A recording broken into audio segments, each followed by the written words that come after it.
What is up? I'm Sergeant Ballistic, but you guys can call me Brian. Thank you for checking out this video. Today I'm super psyched to be presenting you with the Titanfall 2 Vanguard SR-Esh Collector's Edition featuring this sexy helmet. I went ahead and picked this up on Amazon. The initial price on PC was $250. It has actually since come down, I think, to $229. And then with Amazon, if you pre-order or order within 2 weeks of release, you get 20% off. So I think it's down to like $190 or $180, which is not too bad considering you get a standard edition game, which is $60. So you take that off, that's around $120 for the scarf, the dog tags, the patches, the pilot notebook, and this awesome freaking helmet. I will have links to all the different various versions of this in the description below. You should be able to get it for PC, PS4, and Xbox if they have it in stock. For the original Titanfall 1 Collector's Edition went out of stock pretty quickly, and I believe that this one is pretty much out of stock almost everywhere, so you have to keep your eyes out.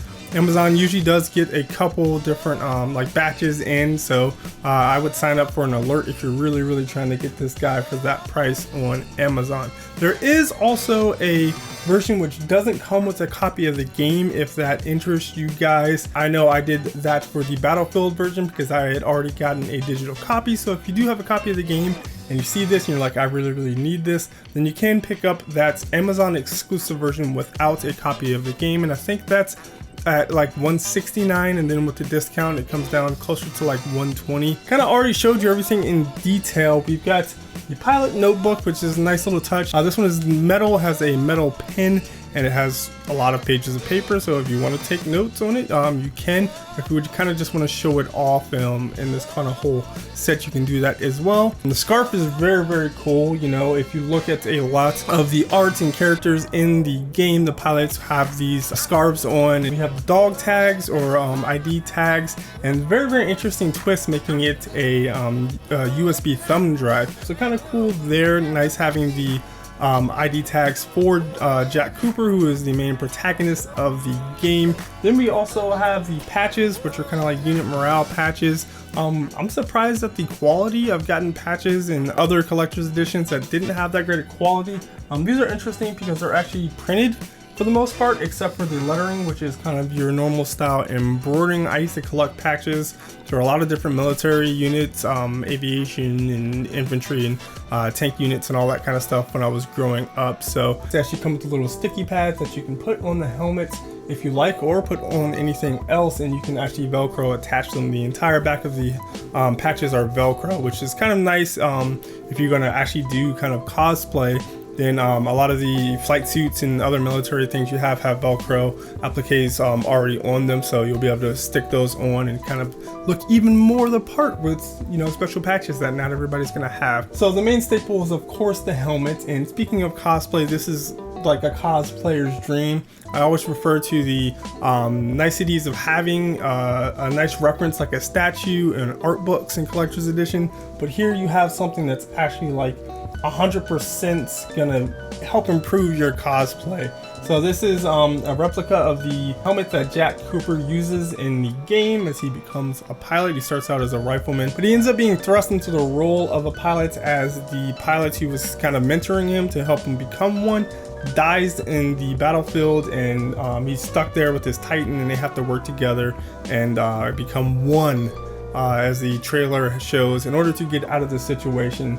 And the detail on this thing is pretty amazing. It's mainly a plastic construction. In terms of the peripherals, we've got this, which is hard attached to it. It has a light on it, which you can click on and off. I showed you guys kind of the way that you get the batteries in there. There's a battery pack which goes in here, and then these two rail attachments actually have their own batteries.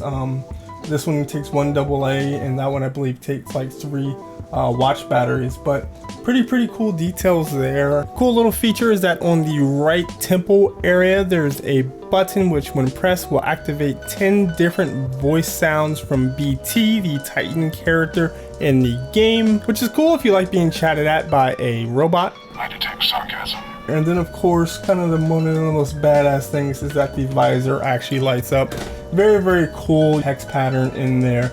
And this thing is actually freaking wearable. I can't believe that we're finally getting a wearable helmet for a game collector's edition. The inside of it is adjustable. It's actually got kind of like a suspension system, very similar to something like a construction hat, if you've ever seen one of those. It's got attachment points, and then it has kind of like a thing that goes around your head. It's padded of sorts, and you can actually adjust the back to help it fit and sit on your head very, very well. On the bottom has a nice kind of cloth, almost kind of like burlappy, but it didn't feel too itchy when I had it on. And it has a little bit of padding on the back, and man, I'm really impressed with this thing. I'm really happy to have it in my collection, and I'm just like, I just want to stare at it. I kind of want to play games wearing it, but it is a little bit hard to see through, I will say that.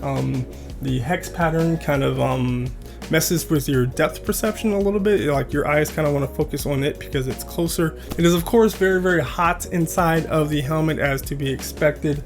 So if you're gonna wear it to a show, I would try to consider getting something like some cooling pads that you can maybe put in there. In terms of breathability, it's not too bad. It looks like they have some kind of vent holes right here in order for air to get in and out. But yeah, I am so happy to have this in my collection. I think it's a great collector's edition. I can recommend it to any really big fans of Titanfall. I played the hell out of Titanfall 1. I think I had almost 500 hours of gameplay into that. I think I got to Gen 9, didn't quite get to Gen 10, but I've already put in work in this game. I got a digital copy, and I got an early release, so I'm already at level 50 of Gen 1. I'm kind of working through a couple other things before I regenerate up to Gen 2. If you really like fast-paced, twitchy shooters, something different than kind of the slower style, more large-scale battles that you see in a game like Battlefield, then I highly recommend you check out Titanfall. It's getting some absolutely stellar reviews on its short but very sweet single-player campaign. And for those of you wondering about its longevity, they announced that all DLC for this game will be absolutely free to every single player, so you don't have to worry about the player base getting split up. Go ahead and give this video a thumbs up if you enjoyed it. Give it a thumbs down if you did not. But leave some comments with some feedback. I love getting your guys' feedback. I've got links to everything in the description, all the products you've seen here. Go ahead and subscribe to the channel for more awesome unboxings of collector's editions. Thank you guys so much for watching this video. I will see you in the next one. Peace.